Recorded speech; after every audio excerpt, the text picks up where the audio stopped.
Hey, this is Arlene. It is March the 1st, 2020.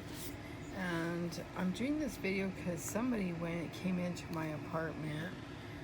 Could have been when I was doing the laundry, but they went and they actually filed down the rivets so that when this screws on, it'll slide right through.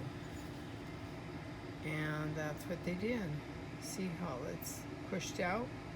So I don't know if they did it with a drill or what, but this happened at 5640 Santa Monica Boulevard in Los Angeles, California. And we're right next to Gold Diggers Entertainment.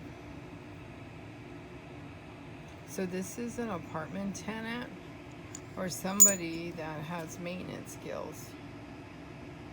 But they did it because it worked last night. So that's what happened.